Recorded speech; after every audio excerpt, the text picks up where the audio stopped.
영화 속 인문학 이야기, 영화와 함께 떠나는 여행, 나를 찾아서. 저는 여러분과 함께 여행을 하고 있는 순천대학교 철학과 이정아입니다. 출발해서 도착까지 10개의 이야기를 가지고 여러분과 함께 여행을 하고 있습니다. 벌써 여행의 시작에서 7개의 이야기가 진행이 되었습니다.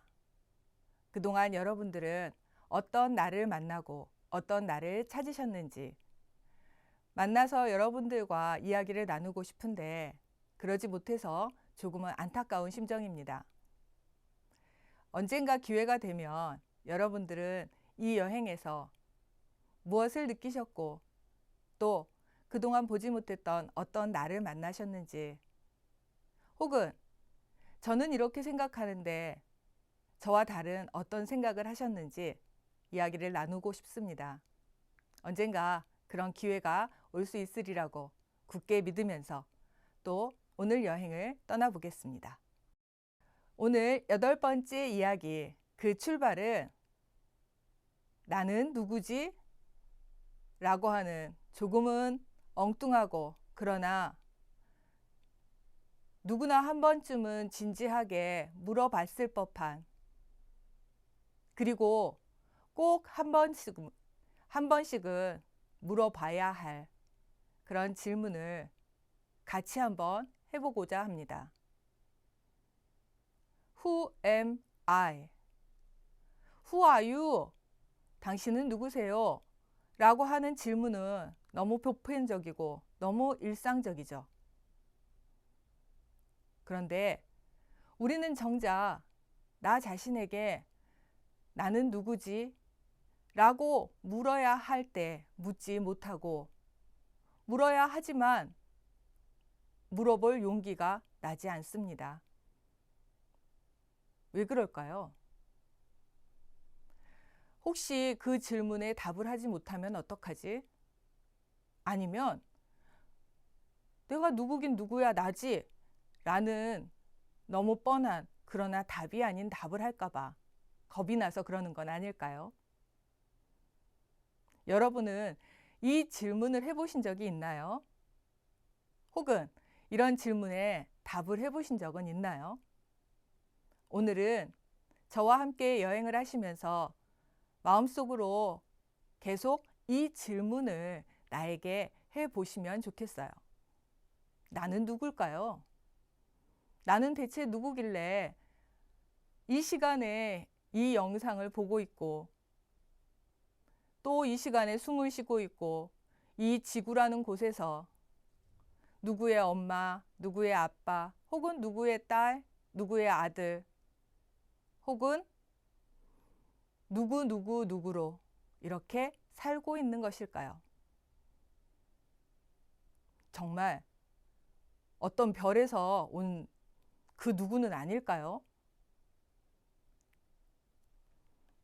지금까지 봤던 드라마나 영화 속에서 상상했던 일들을 모두 총동원해서 이 질문에 답을 구해봅니다. 그러는 동안 여러분과 함께 동행할 영화는 미스 리틀 선샤인이라고 하는, 조금은 재밌지만 그저 웃을 수만은 없는 그런 영화입니다. 노란색의 포스터가 참 예쁜데요. 저는 개인적으로 이 영화를 친구와 함께 독립영화관에 가서 봤던 기억이 납니다. 그래서 이 영화는 조금 더 각별하게 제 인상에 남아 있습니다. 2006년도 작품인데요. 처음에 이 영화가 나왔을 때 미국에서는, 우리나라에서는 미스 리틀 선샤인이라고 소개가 되었는데요. 미국에서 개봉된 당시에는 리틀 미스 선샤인이라고 개봉이 되었었다고 하네요. 어떤 이유에서 제목이 바뀌었는지는 제가 알지 못하고요. 혹시 아시는 분은 저에게 알려주십시오. 자, 오늘은 앞에서 제가 몇 번 언급했었던 니체라고 하는 철학자를 잠깐 살펴보고 가려고 해요.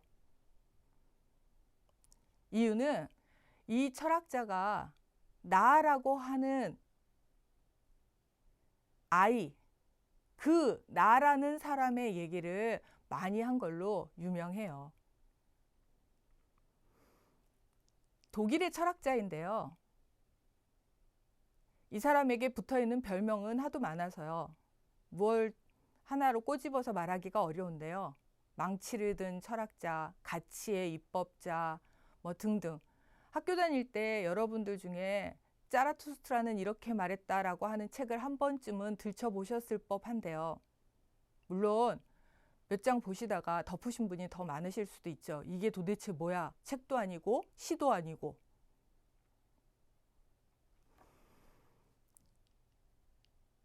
니체만의 문체가 있어서 조금 읽어나가기가 어려울 수는 있는데요. 그런데 오늘은 니체 철학을 얘기하자고 제가 시작을 한 건 아니고요. 제가 하고 싶은 이야기는 나답게 산다는 것이 무엇일까라고 하는 거예요. 우리가 나답게 살고 싶다라고 하는 얘기를 푸념처럼 많이 합니다. 그런데 정작 나답게 산다는 게 뭔지를 알아야 그렇게 살아가는 방향을 잡을 수 있지 않을까요? 그래서 제가 여러분들에게 저 자신이 생각하는 이정아라고 하는 사람이 정한 나답게 산다는 것의 모델을 먼저 보여드리려고 해요. 이거 역시도 제가 생각하는 방법이에요. 이걸 듣고 여러분들도 여러분들이 생각하는 나다움을 찾아보시면 어떨까 하는 제안이죠. 거기에 저는 니체라고 하는 사람이 한 말을 조금 빌려와서 저의 나다움을 세워봤습니다. 먼저 나답게 산다고 하는 것은 타인의 시선은 나의 본질을 바꿀 수 없다는 데서 시작을 해봅니다. 다시 말해서 타인이 저를 좋은 사람이야. 아, 저 사람은 정말 좋은 사람이야. 착하고 부지런하고 저 사람처럼 저렇게 훌륭한 사람은 없어. 라고 평을 했다고 쳐보죠. 사실은 저는 집에 오면 손가락 하나 까딱하기도 싫고 심지어 집에 돌아와서는 옷 갈아입는 것도 귀찮아하는 그런 사람입니다. 진짜 제가 그렇다는 건 아니고요. 만약 내 자신이 잘 알고 있는 나는 게으름의 정수라 그런 사람이다라고 했을 때 다른 사람이 나를 부지런하고 훌륭한 사람이라고 평가한다면 나는 부지런한 사람으로 바뀔까요? 결코 아닙니다. 그게 아니라는 것을 보여주는 건 젊었을 때는 제법 다른 사람들 앞에서 그렇게 할 수가 있어요. 그런데 나이가 들면 들수록 어려워지죠. 우스갯소리로 결혼하기 전과 하고 난 이후에 남녀가 바뀌는 현상을 보면 알 수 있습니다. 결혼하기 전에는 얼마든지 척을 할 수가 있어요. 왜? 집으로 돌아가서 나만의 공간으로 가면 척을 벗을 수 있으니까요. 그런데 나이가 들고 나면 다른 사람들 앞에서만 하던 행동, 그것을 다른 사람들 앞에서도 할 수가 없는 순간들이 많이 생깁니다. 힘이 드니까요. 내가 본질적으로 부지런한 사람이 아니라면 척을 하면서 사는 기간은 정해져 있다는 거죠. 거꾸로 말하자면 내가 원래 그렇지 않은 사람인데 다른 사람들이 나를 비난하고 다른 사람들이 나에 대해서 잘못 알고 있는 것이 있더라면 시간이 가면 그것은 언젠가 밝혀지겠죠. 왜? 타인의 시선은 나의 본질을 바꿀 수 없으니까요. 두 번째로 지겨움이라고 하는 것은 변화를 알리는 경보입니다. 무언가에 대해서 지겨움이 생겼다면 이제 그대로는 안 됩니다. 다른 상태로 변화해야 합니다를 알려주는 겁니다. 그 경보음을 무시하게 되면 큰 일이 생기죠. 나에게 생기거나 그 일에 생기거나. 경보음을 듣고 안 되겠구나. 나의 삶의 태도를 바꾸지 않으면 안 되겠구나. 이 일의 방법을 바꾸지 않으면 안 되겠구나. 내가 이대로 앉아 있다가는 안 되겠구나 라고 변화를 한다면 나에 대해서도 그 일에 대해서도 더 이상 큰 일은 생기지 않을 겁니다. 지겨움을 느꼈다면 이제 여러분은 그대로 있어서는 안 된다는 거죠. 마지막으로 낙타에서 사자로, 사자에서 아이로 라고 하는 말이 사진 속의 주인공 니체의 말입니다. 여기에서의 낙타는 그저 자신에게 주어진 운명과 자신에게 주어진 상황을 순응하고 받아들이는 그런 사람입니다. 짐이 주어지면 주어진 대로 무겁거나 가볍거나 따지지 않습니다. 과거에 우리는 이런 사람을 모범적인 사람이라고 말했습니다. 그러나 이런 사람에게 있어서 자기 자신이란 그저 공동체에게 희생하고 상황에 맞추어주는 그런 존재일 뿐이죠. 그렇게 살다 보면 어느 순간 도대체 내가 무엇을 하고 살았을까? 나는 이 가정을 위해서 이렇게 열심히 살았는데 아이들은 왜 저러지? 남편은, 아내는 왜 저러지? 회사는 왜 저러지? 그러면 아이들이 그러죠. 그렇게 살아달라고 내가 언제 말했어요? 그런 상황이 벌어질 수 있는 삶, 그게 낙타의 삶입니다. 사자의 삶은 낙타와 다릅니다. 안 돼! 그러지 마! 싫어! 이건 아니잖아! 하고 싶지 않아! 라고 외칩니다. 그렇지만 안타깝게도 사자의 삶은 부정하고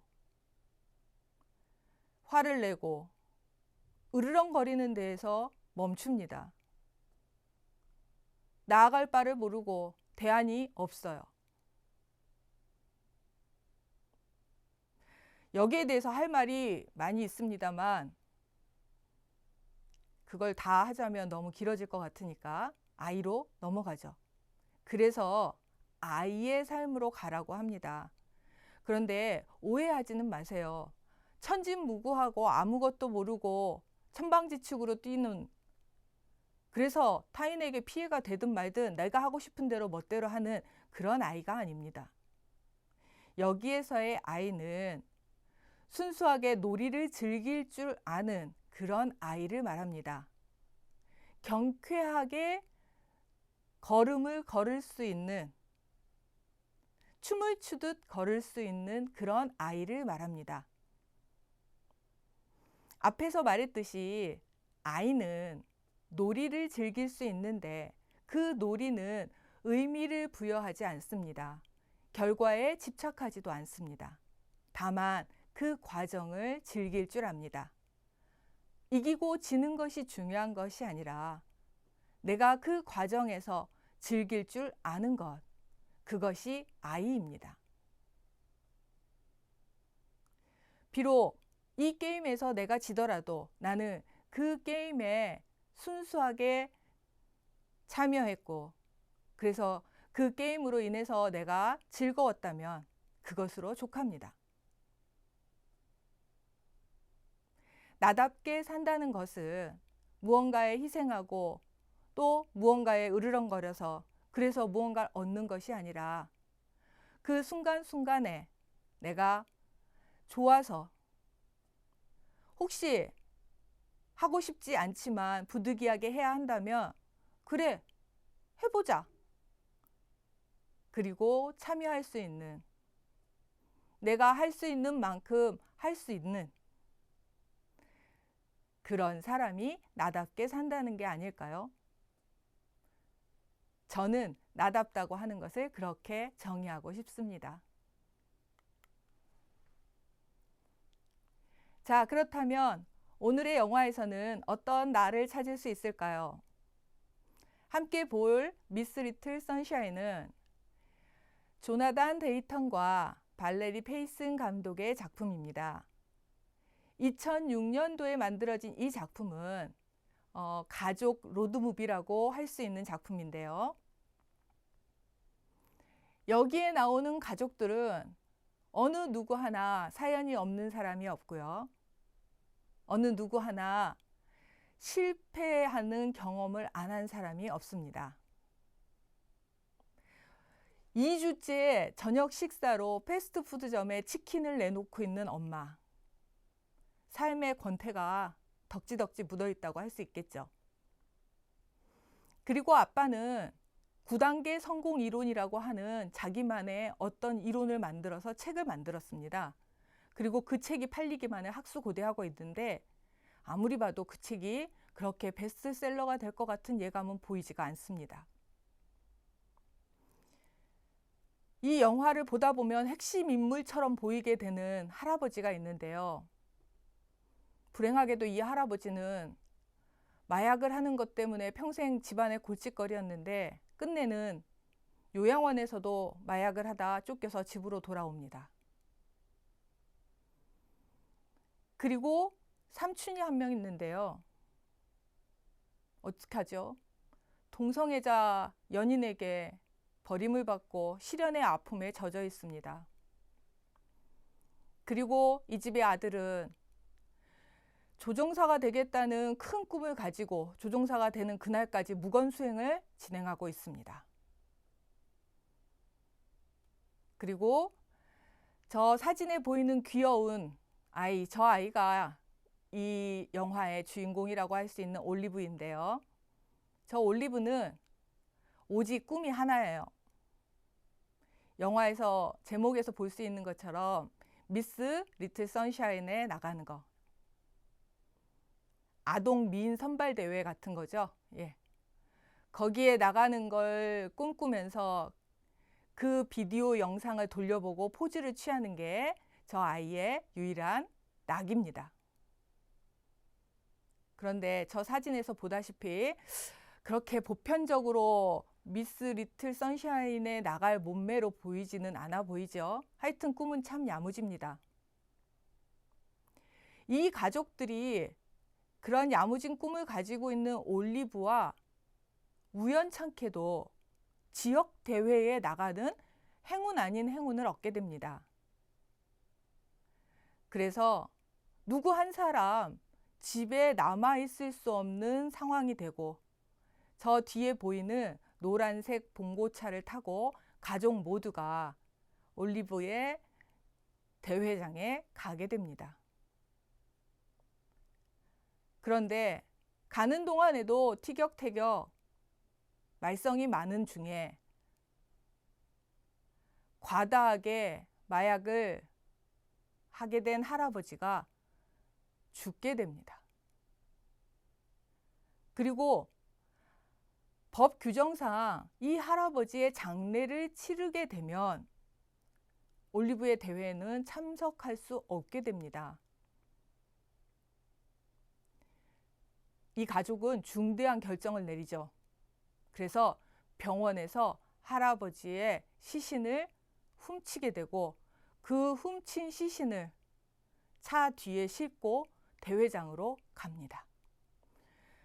할아버지는 살아서도 함께하고 죽어서도 함께하는 인물이 되죠. 즉, 어쩔 수 없이 포기할 수 없는 전진을 하게 된 겁니다. 이 기막힌 설정 안에서 어떤 일들이 벌어질지는 가히 짐작이 되시죠. 그런데 마지막까지도 여러분의 상상을 뒤엎어 놓는 상황들이 벌어집니다. 대회장에 도착해 보니 아이들은 어른들 미인 대회를 뺨치는 화장과 의상과 또 개인기를 펼칩니다. 가족들은 올리브가 상처를 받을까 봐 걱정을 하죠. 그런데 올리브는 가족들의 걱정과는 달리 너무나도 당당하게, 그러나 너무 당당해서 대회장을 뒤집어 놓는 할아버지가 알려준 기막힌 춤을 추게 됩니다. 그 기막힌 춤이 기성세대들의 만들어진 생각과 또 어른들의 생각으로 만들어진 아이들 모두를 놀라게 하고, 그래서 대회장은 아수라장이 되게 됩니다. 이 영화 속에서 올리브는 우리에게 나다움이 뭔지 당당하게 외치고 있는 겁니다.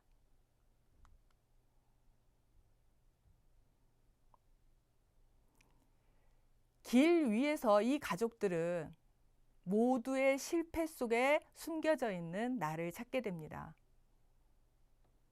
단 한 번도 아버지에게 위로다운 위로를 받은 적이 없다고 생각하는 아버지는 처음으로 할아버지에게 위로를 받게 됩니다.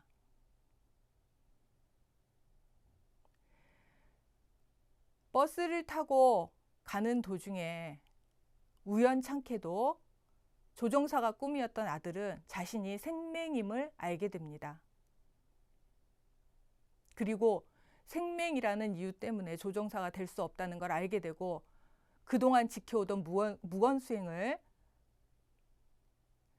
외마디 비명으로 파괴하고 맙니다.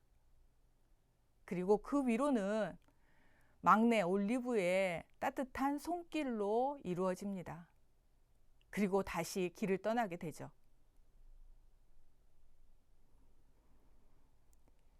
진짜 실패하지 않는 유일한 방법을 할아버지는 긴장하고 있는 올리브에게 말해줍니다. 실패할 것이 두려워서 도전조차 하지 않는 것이 그게 실패자다. 실패하지 않는 유일한 방법은 도전하는 것밖에는 없는 것이란다 라고요. 그리고 진정한 위로는 입으로 하는 것이 아니라 그냥 함께 있어주는 것이라는 것을 올리브는 오빠 옆에서 말해줍니다. 마지막 장면에서 올리브가 춘 춤은 조금 질이 낮은, 아니 조금 더 솔직하게 말하자면 그런 고상한 대회에서는 절대로 추어서는 안 되는 스트립걸들이 추는 춤이었습니다. 그런 춤을 추면서도 올리브는 당당했습니다. 왜요? 할아버지가 알려준 춤이었어요. 그리고 멋지게 춤을 춥니다. 왜? 올리브는 스트립걸이 아니에요. 그리고 올리브는 그냥 올리브예요.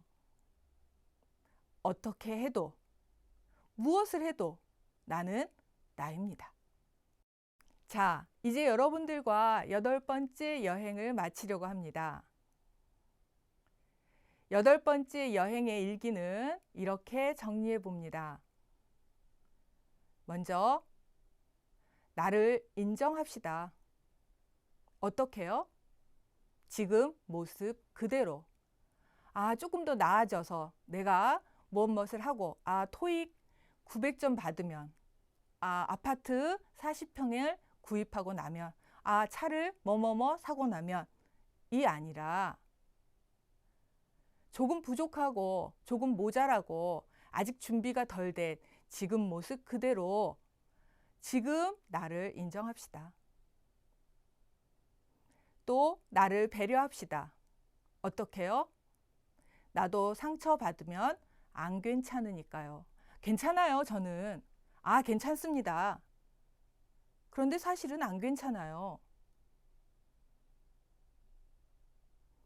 마지막으로 나를 존중합시다. 왜냐하면 그래야 그 느낌을 나눌 수도 있어요. 사랑을 받아본 사람이 사랑을 할 수 있습니다. 존중받아본 사람이 존중할 수도 있습니다. 내가 나를 사랑하지 않는데 어떻게 타인을 사랑할 수 있습니까? 내가 나를 존중하지 않는데 어떻게 타인을 존중할 수 있습니까? 그건 존중하는 척 하는 겁니다. 나부터 인정하고, 나부터 배려하고, 나부터 존중하는 것. 이것이 진짜 타인을 인정하고, 타인을 배려하고, 타인을 존중할 수 있는 출발이라고 저는 생각합니다. 여러분 생각은 어떠신가요? 자, 이제 우리의 8번째 여행은 여기에서 마치려고 합니다. 여러분들의 여행이 즐거우셨으면 좋겠습니다. 다음 여행에서 만나겠습니다. 감사합니다.